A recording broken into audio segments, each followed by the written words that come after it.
నమస్కారం వార్తలకు స్వాగతం. ముందుగా ముఖ్యాంశాలు. జాగృతిలోకి నడిగడ్డ నేత రంజిత్ చేరడంపై కల్వకుంట్ల కవిత హర్షం వ్యక్తం. ఈ సందర్భంగా ప్రసంగం. ఎమ్మెల్సీ వరుడు కళ్యాణి ప్రెస్ మీట్, పలు అంశాలపై వివరణ.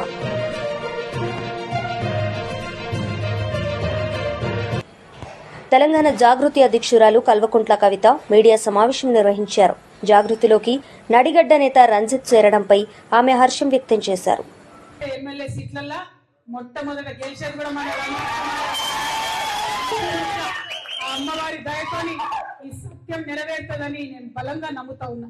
ఒక మాట అన్నాడుతాను, బహుజన బిడ్డలకు అవకాశాలు వస్తలేవు, ఉద్యమకారులకు అవకాశాలు వస్తలేవు. వాస్తవమే, చాలా చోట్ల అదే జరుగుతున్నది. అయినా కూడా ఆ యొక్క ఎమ్మెల్యేల ఆగడాలు అట్లే కొనసాగుతున్నాయి. మీ అందరికి గుర్తుండొచ్చు, బాహుబలి సినిమా వచ్చింది. బాహుబలి మొదటి సినిమా వచ్చినప్పుడు అందరికీ పెద్ద ప్రశ్న ఉండేది, కట్టప్ప ఎందుకు చంపిడు బాహుబలిని, అవునా కదా? ఇప్పుడు గద్వాలంతా ప్రశ్న ఏంటంటే బండ్ల కృష్ణమోహన్ రెడ్డి ఏ పార్టీలో ఉన్నాడని. అర్థమవుతుందా? అటువంటి పరిస్థితి ఉన్నది. ఆయన కూడా అర్థమైతలేదు ఏ పార్టీలో ఉన్నాడని. అడిగినాం చివరిసారి కూడా, పోయినసారి కూడా, ఎక్కడున్నావు అన్నా, నువ్వు ఏ పార్టీలో ఉన్నావు అంటే కనీసం చెప్పలేని పరిస్థితి ఉన్నది. అంటే బీఆర్ఎస్ పార్టీ కూడా ఒక అచేతనమైన స్థితిలో, పార్టీని వదిలిపెట్టి కాంగ్రెస్ లకు పోయినటువంటి ఎమ్మెల్యేలు కూడా మొయ్యాల్సిన పరిస్థితిలో ఇవాళ ఉండడం. అందుకే గద్వాలలో సీడుపత్తి రైతులకు అన్యాయం జరిగితే రాదు, బీఆర్ఎస్ పార్టీ రాదు, అడగదు. గద్వాలలో చేనేత కార్మికులకు అన్యాయం జరిగితే రాదు, బీఆర్ఎస్ పార్టీ అడగదు. అంటే ప్రధాన ప్రతిపక్షం నిద్రపోతుంది, పాలక పక్షం పట్టించుకోదు. మరి కొట్లాడాల్సింది ఎవరు? ప్రజల పక్షాన నిలబడాల్సింది ఎవరు? కేవలం ఒకటే పేరు రాష్ట్రం అంతా వినిపిస్తున్నది, అది జాగృతి పేరు మాత్రమే. జాగృతి జెండాను ఇవాళ బలంగా చేతబూన్నటువంటి రంజిత్ గారు, బుచ్చిబాబు గారు, మరి మొత్తం ఇక్కడ ఉన్నటువంటి వారి టీం ఖచ్చితంగా జోగులాంబ గద్వాల జిల్లాలో మన జెండా రెపరెపలాడిస్తారని నేను బలంగా నమ్ముతా ఉన్నాను. మరి తెలుసు, ఇవాళ కాంగ్రెస్ ప్రభుత్వం అవుట్ సోర్సింగ్ ఉద్యోగులకు కావచ్చు, అనేక మందికి ఇచ్చినటువంటి ఏ మాట కూడా పూర్తి చేస్తుంది. మాటలు పూర్తి చేసుకోవడం పక్కన పెడితే ఇక దోపకం, విపరీతమైనటువంటి దోపిడీ. ఏడబోతుంది ఈ దోపిడీ అంతా, ఈ సొమ్మంతా ఎటుపోతుందంటే ఢిల్లీకి పోతుందంట. అటువంటి పరిస్థితుల్లో ఇవాళ కర్ణాటక, నిన్న కేరళ ఎన్నికలు వచ్చినాయి. ఆ కేరళ ఎన్నికలు వస్తే మన సీఎం గారు అక్కడికి పోయి ప్రచారం చేస్తాం. ఏమని? మొత్తం తెలంగాణ అంతా మేము తీర్చిదిద్దినాం, బొట్టు పెట్టినాం, మంచిగా చేసినాం, అట్లా మీ కేరళలో కాంగ్రెస్ గెలిపిమని అంటుంది. ఇక్కడ ఏమన్నా చేసిందా? ఏమన్నా సాధించిందా? ఇక్కడ మీరు ఒక్కసారి ఆలోచించాలి. ఎవరికన్నా రైతులకు ఎక్కడన్నా పెన్షన్ పెరిగిందా? ముసలాళ్ళ కావాలకు ఎక్కడైనా 2500 రూపాయలు వస్తున్నాయా? మహిళలకు ఎక్కడైనా స్టూడెంట్స్ కు విద్యా భరోసా కార్డు వస్తుందా? నిరుద్యోగులకు జాబులు వస్తున్నాయా? రైతులకు రైతు భరోసా టైంకి వస్తున్నదా? ఒకటే ఎకరానికి రైతు భరోసా వేసి దాన్ని పెద్ద గొప్పగా చెప్పి అక్కడ పోయి మాట్లాడుతున్నారు. రైతు రుణమాఫీ కూడా సగం కూడా కానటువంటి పరిస్థితి. అంటే ఎంత ఘోరం అంటే కాంగ్రెస్ పార్టీ వాళ్ళ అబద్ధాలు చాలా దారుణంగా ఉన్నాయి, ప్రజల్ని వంచిస్తా ఉన్నారు. అసలు తెలంగాణ రాష్ట్రం వచ్చింది, ఉద్యమం చేసింది, మన పరిపాలన కావాలి. కానీ ఇలా జరుగుతున్నది ఏంటి? మొత్తం ఢిల్లీ పరిపాలన. ఢిల్లీ నుండి మొన్న ఒక చిన్న సంఘటన జరిగిందంట. ఢిల్లీ నుంచి సీఎం గారు ఏదో మీటింగ్ లో ఉంటే రాహుల్ గాంధీ గారు ఫోన్ చేసినారు. రేవంత్ రెడ్డి గారు ఏదో మీటింగ్ లో ఉంటే రాహుల్ గాంధీ గారు ఫోన్ చేసినారు. రాహుల్ గాంధీ గారు ఫోన్ చేయగానే తక్కువమంది రేవంత్ రెడ్డి అటెన్షన్ లో లేచి నిల్చొని, సార్ సార్ చెప్పండి సార్ రాహుల్ జీ అన్నాడు. పక్కన ఒక ఆయన సంచులు మోసిన ఆయన ఉంటాడు. అప్పుడు టీవీలో వీడియోలో చూడలే మనం, సంచులు మోసిన ఆయన. TRS leader RS Praveen Kumar media సమావేశం నిర్వహించారు. ఈ సందర్భంగా ఆయన మాట్లాడారు. నాకు నిజంగా ఒక డౌట్ వస్తూ ఉన్నది, నాకొక్కడికే కాదు, తెలంగాణ ప్రజలందరి గుండెల్లో ఒకటే ఉన్నది. ఈ ప్రభుత్వాన్ని, తెలంగాణ ప్రజల ప్రభుత్వాన్ని నడిపిస్తున్నది ఈ రాఘవ కన్స్ట్రక్షనా, లేకపోతే మెగా కన్స్ట్రక్షనా, లేకపోతే ఈ సంస్థలే నడిపిస్తున్నాయా అనేది ఆ డౌట్ ఉండే. ఈరోజు చాలా క్లియర్గా పొంగులేటి శ్రీనివాసరెడ్డి గారు చాలా స్పష్టంగా మా సంస్థనే నడిపిస్తుందని చాలా క్లియర్గా చెప్పారు. ఇంతకుముందు పెద్దలు వివేకానంద్ గారు చెప్పినట్టుగా పొంగులేటి శ్రీనివాసరెడ్డి గారు, మీకు ఏ మాత్రం నైతిక విలువలున్నా మీరు ఆనాడు 1956వ సంవత్సరంలో ఒక రైల్వే యాక్సిడెంట్ జరిగితే తనకు సంబంధం లేకపోయినప్పటికీ కూడా, తనకు ప్రత్యక్షంగా బాధ్యత లేకపోయినప్పటికీ కూడా, అది నా డిపార్ట్మెంట్లో జరిగింది కాబట్టి నేను నైతిక బాధ్యత వహించి రాజీనామా చేస్తున్నానని చెప్పారు. చేశారు కూడా. జవహర్లాల్ నెహ్రూ గారు నీకు సంబంధం లేదు, ఇలాంటివి ఇంత పెద్ద దేశంలో ఇలాంటివి జరుగుతాయని చెప్పినప్పటికీ కూడా వారు వినలేదు. ఈ శాఖ నా కింద ఉంది కాబట్టి నేను రాజీనామా చేస్తా అంటున్నారు. ఆనాడు అది కాంగ్రెస్ పార్టీ, ఈరోజు ఇది కాంగ్రెస్ వర్షన్ 2.0. ఈరోజు మీరు ఒక తిమింగలం లాగా తెలంగాణ ఆస్తులను అన్నిటినీ కూడా రాఘవ కన్స్ట్రక్షన్ ద్వారా ఏ విధంగా దోచుకుంటున్నారో అందరికీ తెలుస్తుంటే, ఈరోజు మీకు 18 గంటలు రాత్రింబవళ్ళు కష్టపడి పొంగులేటి పని చేస్తున్నాడని కితాబు ఇవ్వడానికి ఇంకొక తిమింగలం రేవంత్ రెడ్డి గారు మీ పక్కన ఉన్నారు. ఆనాడు జవహర్లాల్ నెహ్రూ, లాల్ బహదూర్ శాస్త్రి, ఈరోజు రేవంత్ రెడ్డి, పొంగులేటి శ్రీనివాసరెడ్డి, కరెక్ట్గా డయామెట్రికల్లీ ఆపోజిట్ క్యారెక్టర్స్. ఇక పొంగులేటి గారు మీలాగా గజ్జి కుక్కల భాష, అడవి పందుల భాష మాకు బీఆర్ఎస్కు రాదు. కేసీఆర్ గారు ఎప్పుడు కూడా ఒక గొప్ప సంస్కారం, ఒక గొప్ప సంస్కృతి, ఆధారాలతోనే మాట్లాడాలని అందరినీ కూడా తర్ఫీదు ఇచ్చింది. కాబట్టి మీలాగా గజ్జి కుక్కల భాష, అడవి పందుల భాష, ఊర కుక్కల భాష బీఆర్ఎస్ పార్టీకి రాదు. మేము అట్లా మాట్లాడం. కానీ మీరు మాట్లాడిన విషయాలనే నేను మళ్ళీ చెప్తాను. ముఖ్యంగా శ్రీనివాసరెడ్డి గారు, ఈరోజు మీరు ఒక రెవెన్యూ మినిస్టర్ అన్న విషయాన్ని మీరు మర్చిపోయారు. మీరు కేవలం నేను రాఘవ సంస్థకు చైర్మన్ అండ్ మేనేజింగ్ డైరెక్టర్ అన్న విషయాన్నే స్పష్టంగా చెప్పారు. మీ మాటల్లో గంటన్నర సేపు జరిగిన పత్రికా సమావేశంలో మీరు ప్రతిక్షణం కూడా రాఘవతో మీకున్న సంబంధాన్నే ప్రజల ముందు పెట్టారు. మొదటి నుంచి బీఆర్ఎస్ పార్టీ అదే చెప్తున్నది. మీరు నిజంగా రెవెన్యూ శాఖ మంత్రి అని మర్చిపోయారు. What are the duties and responsibilities of a revenue minister? Land management and records, tax collection and excise, administrative oversight, policy formulation, disaster relief and rehabilitation and grievance redressal. దీనికి ఎగ్జాక్ట్గా ఆపోజిట్ చేస్తున్నారు. నేను ఒక్క ఉదాహరణ చెప్తాను.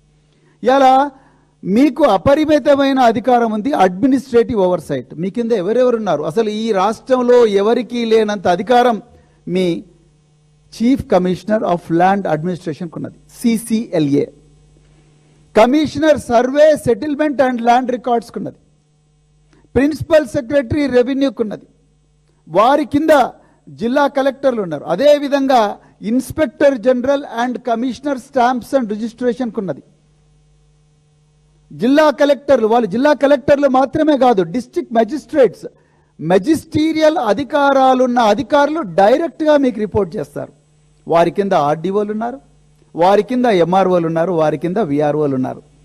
ఇంత పెద్ద వ్యవస్థ, అపరిమితమైన మెజిస్టీరియల్ అధికారాలున్న వ్యవస్థ మీ దగ్గర ఉన్నది. గత 2.5 సంవత్సరాల నుంచి మీరే రెవెన్యూ శాఖ మంత్రి. ఇప్పుడు మీరు నాదర్గుల్ గురించి మాట్లాడారు. శ్రీనివాసరెడ్డి గారు, ఇది కామన్ సెన్స్. మనం ఊర్లలో కానీ చిన్నగా ఉన్నప్పటి నుంచి కూడా మన న్యూస్ పేపర్ చదివితే బోర్డు తిప్పేసిన సంస్థలు అని చెప్పి మన పత్రికలు చదువుతాం. బోర్డు తిప్పేసిన సంస్థలు అంటే ఏంటి? ప్రజల ధన మాన ప్రాణాలను అప్పనంగా పట్టపగలే దోచుకొని రాత్రికి రాత్రే బోర్డు తిరగేసి వాళ్ళు ఊరు నుంచి పారిపోతారు. ఇలా బోర్డు తిప్పే కార్యక్రమం తెలంగాణలో ఎవరన్నా చేస్తున్నారా అని ఆ అడ్డా కూలీలను అడిగినా, ఆటో డ్రైవర్లను అడిగినా, లేకపోతే హోటల్లో పనిచేసే వాళ్ళని అడిగినా, ఎవరిని అడిగినా, రైతు కూలీలను అడిగినా, ఎవరిని అడిగినా ఎవరు చెప్తారంటే పొంగులేటి శ్రీనివాసరెడ్డి అని చెప్తారు. బోర్డు తిప్పడంలో సిద్ధహస్తులయ్యారు మీరు. ఆ విషయాలు ప్రజలకు చూపించలేదు. ఇవాళ మీరు ఎంతసేపు బ్లూ రేకులే చూపిస్తున్నారు, బ్లూ షీట్ చూపిస్తున్నారు. బ్లూ షీట్స్ మీద ఎమ్మెల్సీ వరుడు కళ్యాణి మీడియా సమావేశం నిర్వహించారు. ఈ సందర్భంగా పలు అంశాలపై ఆమె మాట్లాడారు. కించపరుస్తూ మాట్లాడారు, రాశారు, మనందరం చూసాం. దీన్ని మేము తీవ్రంగా ఖండిస్తూ ఉన్నాం. 3 రోజులైంది, మేము శాంతియుతంగా నిరసనలు తెలియజేస్తూ ఉన్నాం. అవి తప్పుడు వ్యాఖ్యలు.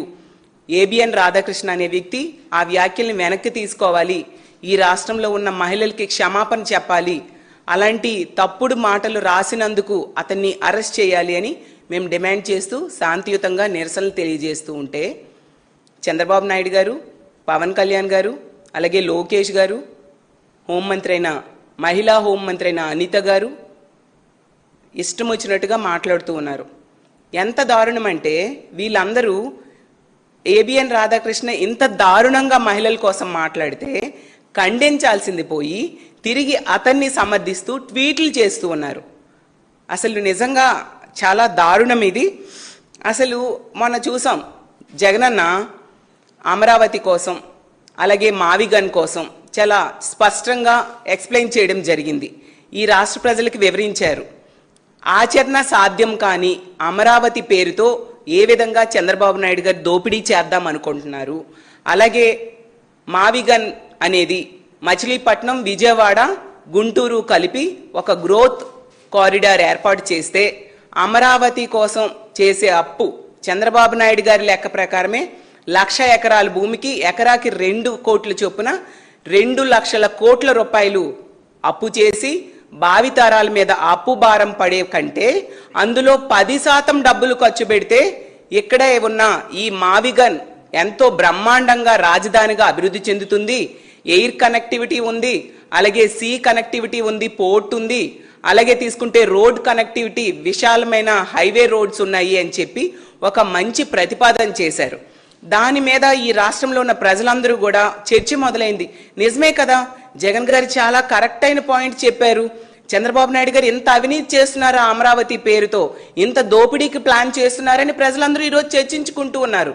ఎందుకంటే కేవలం మౌలిక వసతుల కోసమే 2 లక్షల కోట్లు ఖర్చు పెడితే ఇంకా నిర్మాణాల కోసమైతే స్క్వేర్ ఫీట్కి 14,000 వీళ్ళు కోట్ చేస్తూ ఉంటే దేశ రాజధాని ఢిల్లీ లాంటి ప్రాంతంలోనే స్క్వేర్ ఫీట్ 4,000కే అక్కడ నిర్మాణం జరుగుతూ ఉంటే ఇక్కడ అన్ని వస్తువులు, నీరు, కరెంటు, ఇసుక అన్ని ఫ్రీగా ఇస్తూ అంత ఎక్కువ 14,000 కోట్ చేస్తూ ఉన్నారంటే మిగతా 10,000 ఎవరి జోబుల్లోకి వెళ్తున్నాయి అనేది రాష్ట్ర ప్రజలకు స్పష్టంగా అర్థమైంది.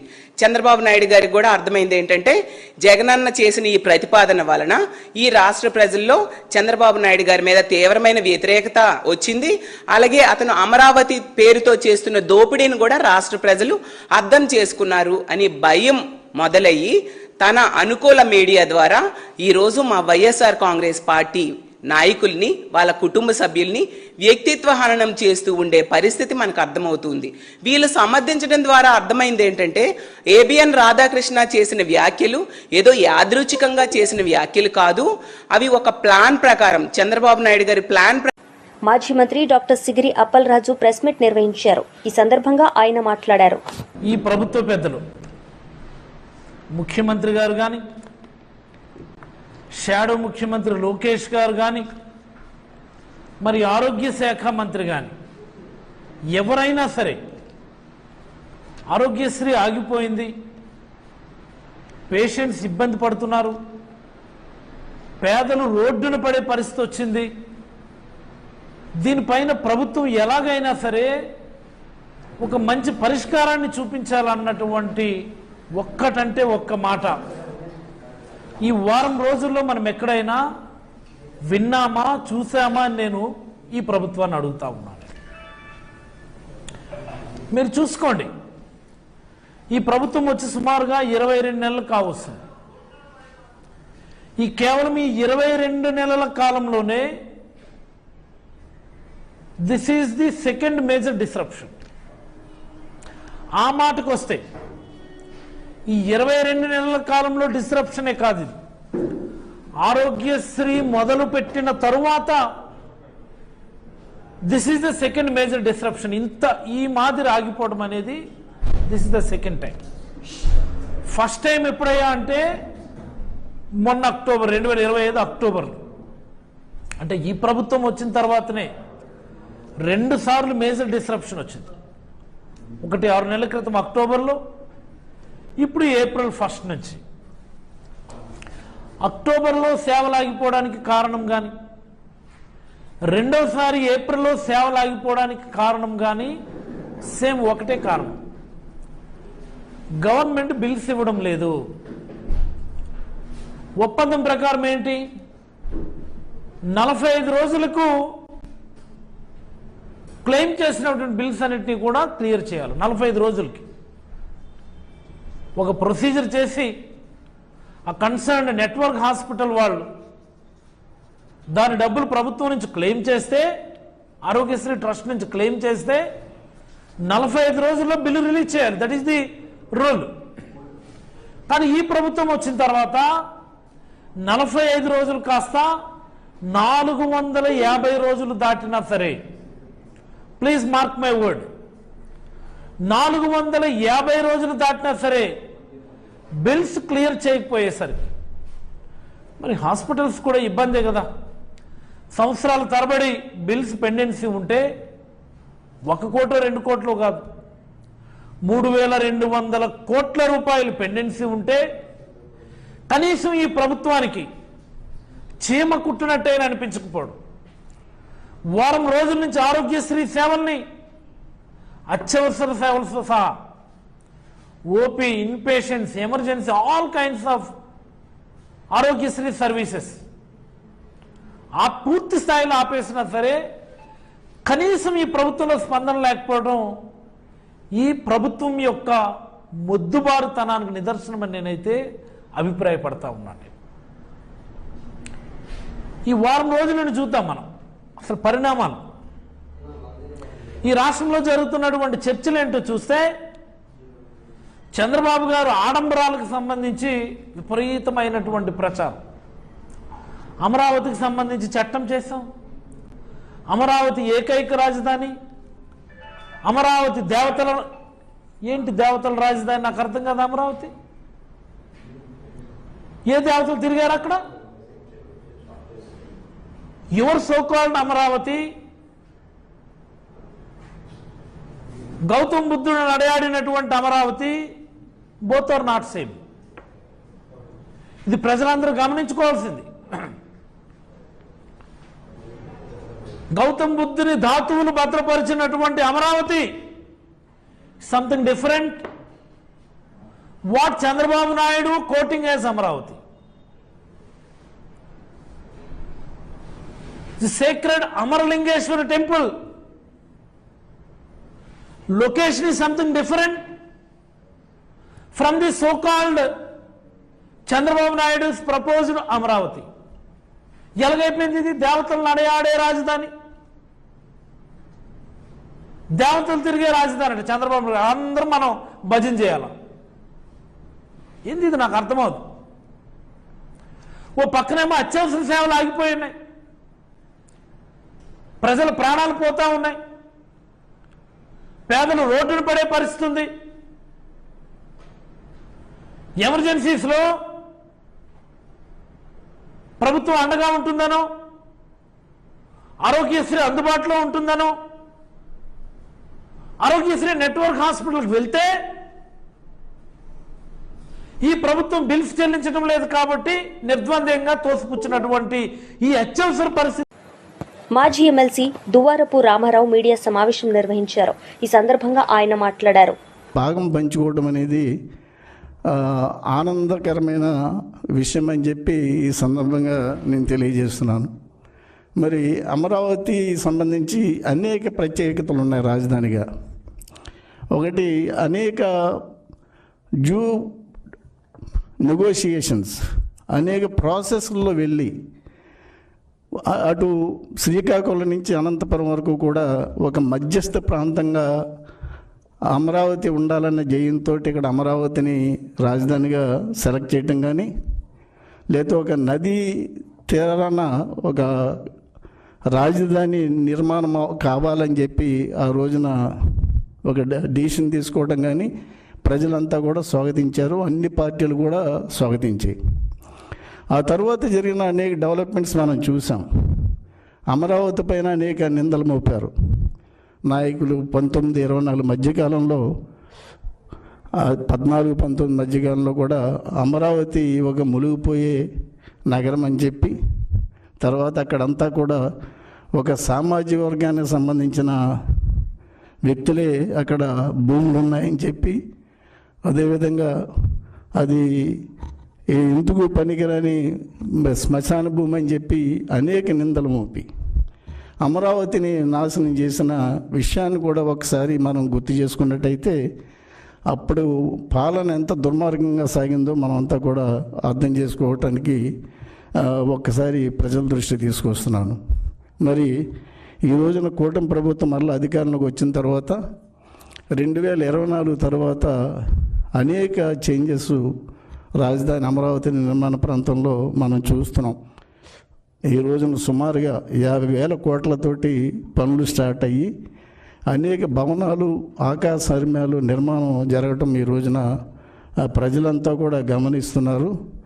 మనం ఏదైతే వీళ్ళు అనేక నిందలు మోపారో ప్రజలందరికీ తెలుసు. రైతులు సుమారుగా 34,000 ఎకరాలు, 29,000 మంది రైతులు 34,000 ఎకరాలు ప్రపంచంలోనే ఒక చారిత్రాత్మకమైన ప్రాసెస్గా గౌరవ చంద్రబాబు నాయుడు గారి మీద అభిమానంతో, ఆయన మీద ఉన్న నమ్మకంతో 34,000 ఎకరాలు ఆ రోజున ల్యాండ్ పూలింగ్ విధానంలో రైతులు అమరావతి రాజధానికి భూమి ఇవ్వటం అనేది అప్పటికి ఒక చారిత్రాత్మకమైన విషయం. మరి దాన్ని నిలబెట్టుకుంటూ గౌరవనీయులైన చంద్రబాబు నాయుడు గారు రాజధానిని ఎంత వేగంగా 2014-19 మధ్య దాన్ని అనేక సెక్రటేరియట్ కానీ లేకపోతే ఎమ్మెల్యే క్వార్టర్స్ కానీ అసెంబ్లీ భవనం కానీ అనేక భవనాలు నిర్మాణం చేయడంతో పాటు అనేక రహదారులు, భూగర్భ డ్రైనేజీ వంటి అనేక సౌకర్యాలు కల్పించడానికి సుమారుగా 48,000 కోట్లతోటి ఆ రోజున పనులు ప్రారంభించిన విషయాన్ని కూడా ఒకసారి గుర్తు చేసుకుందాం. ఈ 2024లో కూటమి ప్రభుత్వం అధికారంలోకి వచ్చిన తర్వాత ఏదైతే వాళ్ళు 2014-19 మధ్యకాలంలో అమరావతి నాశనం చేశారో దాన్ని పట్టాలెక్కించడానికి గౌరవ ముఖ్యమంత్రి గారు, కూటమి ప్రభుత్వం అనేక శ్రమ వచ్చి ఈ రోజున అనేక కార్యక్రమాలు ఈ రోజున అమరావతి రాజధానిలో చేపట్టడం అనేది కూడా మనం చూస్తున్నాం. ముఖ్యంగా అమరావతి రాజధాని అనేది యువతకు సంబంధించిన వాళ్ళ కలల సౌధం. ఎందుకంటే ఈ మాట నేను ఎందుకు అంటున్నానంటే, ఇటు శ్రీకాకుళం మొదలుకొని అనంతపురం వరకు కూడా ఏదైతే 25 జిల్లాలు ఇంతకుముందు 26 జిల్లాలు ఉన్నాయో జిల్లాలకు సంబంధించిన యువత అంతా కూడా వాళ్ళ ఆలోచనలన్నీ కూడా రాజధాని వైపు ఈ రోజున చూస్తున్న విషయాన్ని కూడా మనం గుర్తు చేసుకుందాం. సైబరాబాద్ ఏదైతే గౌరవ ముఖ్యమంత్రి గారు ఆ రోజున రూపకల్పన చేశారో హైదరాబాద్ నగరానికి, ఈ రోజున అమరావతి నగరం కూడా అదేవిధంగా ఒక యువతకి కలల సౌధం అవుతుందని చెప్పి అటు శ్రీకాకుళం నుంచి ఇటు అనంతపురం వరకు కూడా ఉన్న యువత అందరికీ కూడా ఇది ఒక ఉద్యోగ కల్పనకి ఒక కేంద్రం అవుతుందని చెప్పి సందర్భంగా నేను తెలియజేస్తున్నాను.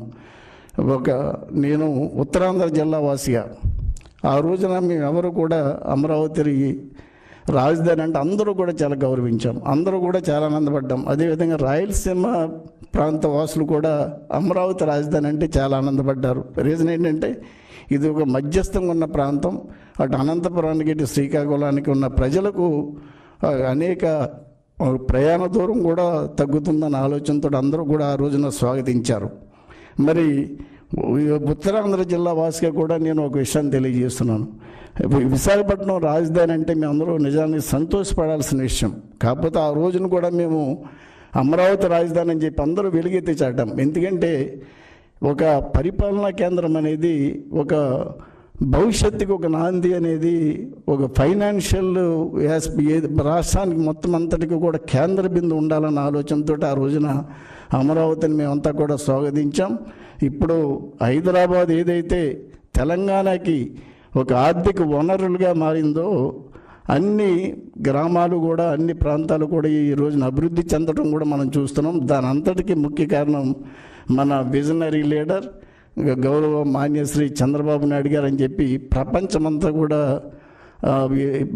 స్వాగతించిన సందర్భాన్ని కూడా ఒకసారి గుర్తు చేసుకుందాం. ఈరోజు కూడా అమరావతి అనేక పరిశ్రమలు ఈ రోజున అనేక కేంద్ర ప్రభుత్వ సంస్థలు కానీ లేకపోతే కేంద్ర ప్రభుత్వ చొరవ కానీ ఇటు ఏషియన్ డెవలప్మెంట్ బ్యాంక్ కానీ ప్రపంచ బ్యాంక్ కానీ అనేక నిధులు సమకూరుస్తూ ఒక సెల్ఫ్ ఫైనాన్షియల్ ప్రాజెక్టుగా ఈ రోజున అమరావతి రూపుదిద్దుకోవడం అనేది ఒక చారిత్రాత్మక ఘట్టంగా నేను తెలియజేస్తూ, తర్వాత ఇది హైదరాబాద్ ఏదైతే తెలంగాణకి ఒక ఆర్థికమైన కేంద్రంగా ఉందో ఈ రేపు రాబోయే భవిష్యత్తులో ఒక నిరుద్యోగ యువతకు ఉద్యోగ కల్పన విషయంలో కానీ, లేకపోతే ఆంధ్రప్రదేశ్ రాష్ట్రానికి, కొత్త రాష్ట్రానికి ఒక ఆర్థిక సంపదని సృష్టించడంలో కానీ అమరావతి ముందు ఉంటుంది. అది 13,000 పైగా ఉన్న పంచాయతీలు, గ్రామ పంచాయతీల్లో కానీ, లేకపోతే 100 పైగా ఉన్న పురపాలక సంఘాలు. వార్తలు ముగించే ముందు ముఖ్యాంశాలు మరోసారి. జాగృతిలోకి నడిగడ్డ నేత రంజిత్ చేరడంపై కల్వకుంట్ల కవిత హర్షం వ్యక్తం. ఈ సందర్భంగా ప్రసంగం. ఎమ్మెల్సీ వరుడు కళ్యాణి ప్రెస్ మీట్, పలు అంశాలపై వివరణ.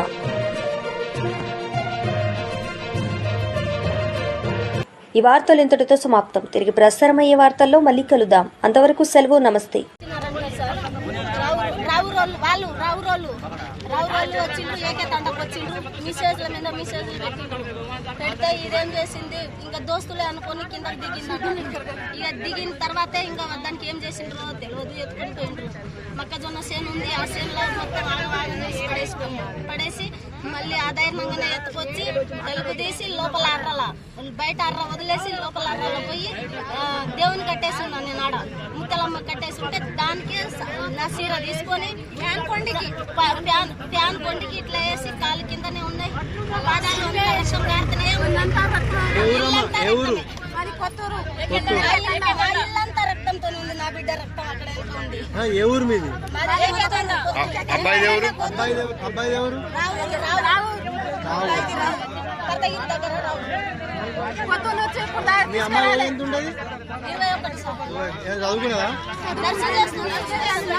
ఎక్కడ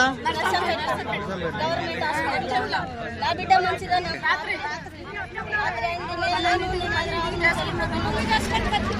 కూలి చేసుకుని గవర్నమెంట్ జాబ్ వాడు ఆ దూరం నుంచి వస్తున్నాడు. ఆ జాబ్ పోయినా పర్లేదు, వాళ్ళు మీరు సంఖ్య అంతవరకు